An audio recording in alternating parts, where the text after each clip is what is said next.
হরে কৃষ্ণা। প্রিয় দর্শকবৃন্দ, মুক্তি চ্যানেলে আপনাদের সবাইকে স্বাগত জানাই। মহাভারতের অসংখ্য চরিত্রের মধ্যে এমন একজন আছেন যিনি আজও রহস্যের আবরণে ঢাকা। তিনি নাকি মৃত্যুবরণ করেননি, যুদ্ধের পর যুগ পৃথিবী ঘুরে বেড়াচ্ছেন। তার কপালের ক্ষত আজও শুকায়নি।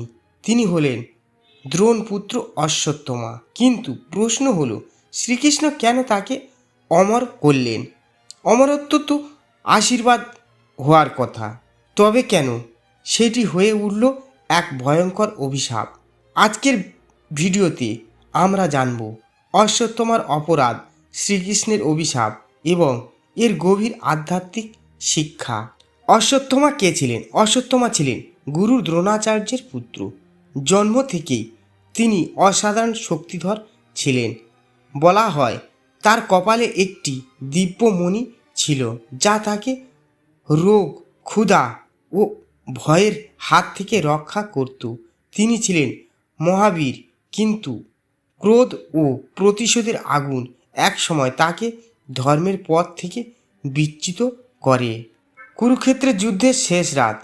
যুদ্ধ শেষ হয়ে গেছে, কৌরবদের পরাজয় নিশ্চিত। দুর্যোধন মৃত্যুশয্যায়, প্রতিশোধের আগুনে জ্বলতে থাকা অশ্বত্থমা রাতে পাণ্ডবদের শিবিরে গোপনে প্রবেশ করেন। কিন্তু সেখানে তিনি পাণ্ডবদের নয় ঘুমন্ত অবস্থায় তাদের 5 পুত্র উপপাণ্ডবদের হত্যা করেন। এটি ছিল ধর্ম ও যুদ্ধনীতির সম্পূর্ণ বিরোধী। ব্রহ্মাস্ত্র নিক্ষেপ। পরদিন অর্জুন অশ্বত্থমাকে ধরতে গেলে তিনি ব্রহ্মাস্ত্র নিক্ষেপ করেন। অর্জুনও আত্মরক্ষার ব্রহ্মাস্ত্র ব্যবহার করেন। ঋষি ব্যাসদেবের উভয়কেই অস্ত্র ফিরিয়ে নিতে বললেন। অর্জুন তা ফিরিয়ে নিলেও অশ্বত্থমা পারেননি। তখন তিনি অস্ত্রটি উত্তরার গর্ভে থাকা অভিমন্যুর সন্তান পরীক্ষিতকে হত্যার উদ্দেশ্যে পরিচালিত করেন। শ্রীকৃষ্ণের ক্রোধ। একটি নিরপরাধ অনাগত শিশুকে হত্যা করার চেষ্টা ছিল মহাপাপ। শ্রীকৃষ্ণ তার যোগশক্তি দিয়ে পরীক্ষিতকে রক্ষা করেন। এরপর তিনি অশ্বত্থমাকে কঠোর অভিশাপ দেন। অভিশাপ কী ছিল? শ্রীকৃষ্ণ বললেন, তোমার কপালে দিব্যমণি কেড়ে নেওয়া হবে। কপালের ক্ষত কখনো শুকাবে না।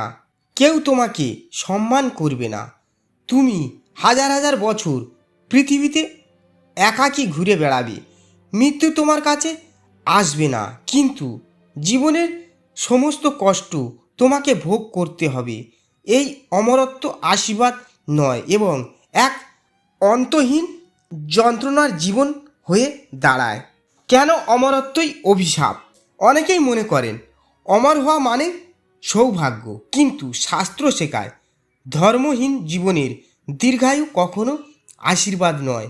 প্রিয়জন নেই, সম্মান নেই, শান্তি নেই, শুধু অনুশোচনা আর একাকিত্ব। অশ্বত্থমার জীবন সেই শিক্ষাই প্রতীক। আজও কি অশ্বত্থমা জীবিত? ভারতের বিভিন্ন স্থানে আজও দাবি করা হয় যে অশ্বত্থমাকে দেখা গেছে। কেউ বলেন তিনি গভীর অরণ্যে থাকেন, কেউ বলেন প্রাচীন মন্দিরে আসেন। তবে এসব দাবির ঐতিহাসিক বা বৈজ্ঞানিক প্রমাণ নেই। হিন্দু সাহিত্যে তিনি চিরঞ্জীবীদের একজন হিসেবে পরিচিত। আমাদের জন্য শিক্ষা। এই কাহিনী আমাদের শেখায় প্রতিশোধ মানুষকে অন্ধ করে, ক্রোধের সিদ্ধান্ত জীবনের সর্বনাশ ডেকে আনে। নিরপরাধের ওপর অত্যাচারের ফল অত্যন্ত ভয়াবহ। ধর্মের পথ ছেড়ে শক্তির অপব্যবহার করলে শেষ পর্যন্ত শাস্তি অবশ্যভাবী। বন্ধুরা, অশ্বত্থমার গল্প শুধু ইতিহাস নয়, এটি আমাদের জীবনেরও শিক্ষা। অহংকার, প্রতিশোধ ও অধর্ম মানুষকে ধ্বংসের পথে নিয়ে যায়, আর সত্য, করুণা ও ধর্মই জীবনের প্রকৃত পথ। আপনাদের ভিডিওটি ভালো লাগলে অবশ্যই লাইক করুন, শেয়ার করুন এবং মুক্তি চ্যানেলটি সাবস্ক্রাইব করে বেল আইকনটি চাপুন। শেষে সবাই একসাথে বলুন, হরে কৃষ্ণা কৃষ্ণা কৃষ্ণ কৃষ্ণ হরে হরে, হরে রাম রাম রাম হরে হরে। ধন্যবাদ। হরে কৃষ্ণা, হরি বল।